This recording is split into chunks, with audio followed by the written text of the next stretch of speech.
Namaste to all. இந்த ரீடிங்கில் நம்ம பார்க்க போகிறது உங்கள் பர்சனுடைய மனசில் இப்போ நீங்கள் இருக்கீங்களா இல்லை வேற ஒரு பர்சன் இருக்காங்களா அதை பற்றி தான் பார்க்க போகிறோம்.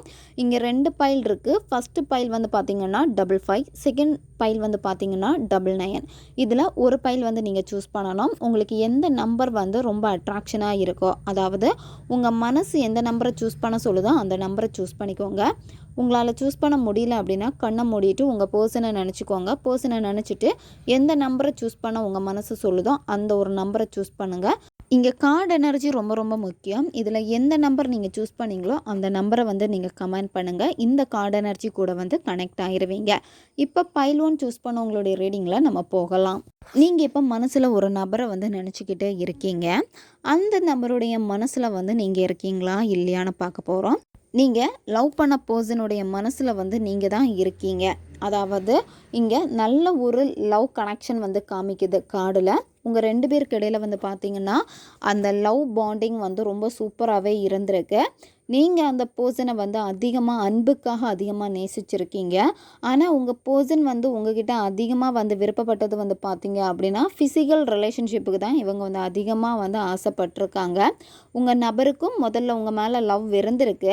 ஆனால் அந்த லவ்வை விட அதிகமாக வந்து உங்கள் மேலே ஒரு ஈர்ப்பு இருந்திருக்கு. அந்த ஃபிசிக்கல் அட்ராக்ஷன் அதிகமாக இருந்திருக்கு.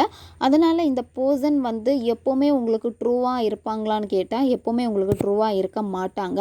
இவங்க வந்து ப்ளே பாயாக கூட வந்து உங்கள் லைஃப்பில் வந்து விட்டுட்டு கூட போவாங்க. இந்த ரீடிங்கை வந்து பொண்ணு பார்த்துட்டு இருக்கீங்க அப்படின்னா உங்கள் பர்சனுக்கு உங்கள் மேலே இருக்கக்கூடியது அதிக அட்ராக்ஷன் வந்து ஃபிசிக்கல் சார்ந்த இது வந்து நீங்கள் பையன் பார்த்துட்டு இருக்கீங்க அப்படின்னா அந்த பொண்ணுக்கு உங்கள் மேலே இருந்த லவ் வந்து ட்ரூ லவ் தான் இருந்திருக்கு. ஆனால் உங்களுக்கு அவங்க மேலே லவ் இருந்தாலுமே ஃபிசிக்கல் அட்ராக்ஷன் கொஞ்சம் அதிகமாக அவங்க மேலே இருந்திருக்கு. இதுதான் நீங்கள் இந்த மாதிரி தான் எடுத்துக்கணும் ரீடிங்கை. இந்த லவ் வந்து பார்த்திங்கன்னா ஒரு கட்டத்தில் வந்து இந்த மாதிரி தான் ஆகணும். அதாவது பிரிகிறது, நோ கான்டாக்ட் சிச்சுவேஷன் இதெல்லாமே வந்து நடக்கணும்னு இருந்திருக்கு. அந்த நேரம் வரப்போ வந்து உங்களுடைய லவ்வில் வந்து பார்த்திங்கன்னா பிரச்சனைகள், தேர்ட் பர்சன் இந்த மாதிரி தான் ஆயிருக்கு. வேறு பர்சன் கூடயும் அதிகமாக பேசுவாங்க, டைம் ஸ்பெண்ட் பண்ணுவாங்க, வேறு பர்சன்னு சொல்லிட்டு ஆளை கூட மாற்றிக்கிட்டே இருப்பாங்க. அந்த மாதிரி ஒரு மைண்ட் செட் உங்கள் பர்சன். அதிக கான்டாக்ட் வந்து பார்த்திங்கன்னா தேர்ட் பர்சன் கூட தான் அவங்களுக்கு இருக்குது. இந்த தேர்ட் பர்சன் கனெக்ஷன் எல்லாமே எப்படி வரும்னா இவங்க ஒர்க் பண்ணக்கூடிய இடத்துல அந்த மாதிரி ஆகக்கூடிய நபர்கள் வந்து தேர்ட் பர்சனாக இவங்களுக்கு மாறுவாங்க. வேறு ஒரு பாண்டிங், வேறு ஒரு ரிலேஷன்ஷிப் இந்த மாதிரி போகிறது. அப்படி இல்லை இவங்க ஒரு பிஸ்னஸ் பண்ணிகிட்டே இருக்காங்க அப்படின்னா அந்த பிஸ்னஸில் வந்து சேரக்கூடிய ஆட்கள் இந்த மாதிரி இருக்கும். சரியா? இந்த மாதிரி தான். அதாவது இப்போ ஒரு இடத்துல இருந்து இன்னொரு இடத்துக்கு போகிறாங்க அப்படின்னா அந்த இடத்துல வந்து நபர்களை சந்தித்து பேசுகிறாங்க, ஃப்ரெண்ட்ஸ் ஆகுறாங்க அப்படின்னா அவங்களுக்கு இடையில் ஒரு கனெக்ஷன் வந்து இவங்களுக்கு ஏற்படுது. ஆனால் இதை நீங்கள் மாற்ற முடியுமான்னு கேட்டால் ஒரு டைமுக்கு வந்து இந்த மாதிரி நடக்கணும்னு இருந்திருக்கு. அந்த ஒரு காலகட்டங்கள் தான் இந்த மாதிரி நடக்குது. உங்கள் பர்சன் உங்கள் மேலே வந்து வச்ச அன்பு வந்து உண்மையானதாகவே இருந்தாலுமே ஆனால் இவங்களுக்கு எப்படின்னா இவங்களுடைய கேரக்டரே வந்து தேர்ட் பர்சன் வேறு பர்சன் பார்க்குறது அந்த மாதிரி தான் இருக்குது. சரியா? அந்த கட்டாயம், கால சூழ்நிலைகள் இதுக்கேற்ற மாதிரி வந்து பார்த்திங்கன்னா இப்போ உங்களுக்கு வந்து அப்படியே ஆப்போசிட்டாக வேலை செஞ்சுட்டே இருக்குது. அதாவது உங்கள் பர்சன்கிட்ட உங்களுக்கு வந்து சில விஷயங்கள் பிடிக்காமல் போகும், அவங்களுக்கு பிடிக்காமல் போகும், சண்டை போட்டு இப்போ பிரிஞ்சிருப்பீங்க. இந்த மாதிரி ஒரு சிச்சுவேஷனில் தான் இப்போ நீங்கள் இருக்கீங்க. இதுக்கு காரணம் எப்படி இருக்குன்னா தேர்ட் பர்சனை தான் வந்து காரணமாக வந்து காட்டி இது வந்து பிரிஞ்ச மாதிரி இருக்குது.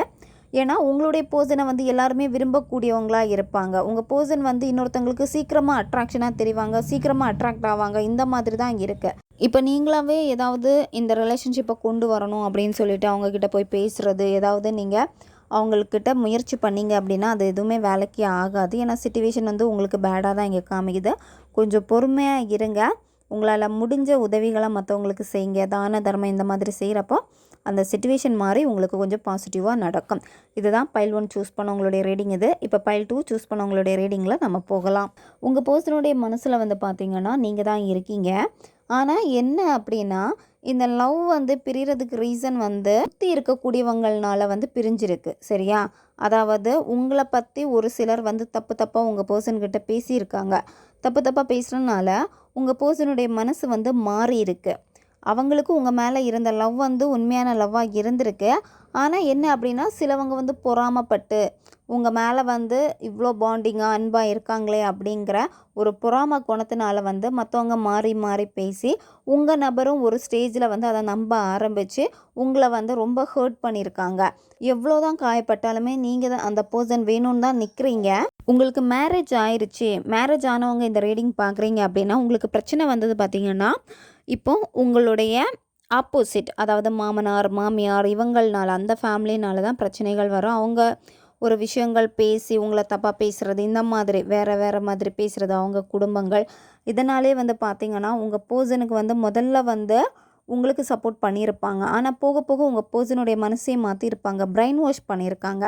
பிரெயின் வாஷ் பண்ணி மாற்றினனால உங்கள் பர்சன் வந்து பார்த்திங்கன்னா உங்கள் மேலே வந்து இப்போ வெறுப்பை தான் காமிப்பாங்க. உங்கள் நபருடைய மனசு வந்து தூய்மையான ஒரு மனசு தான்.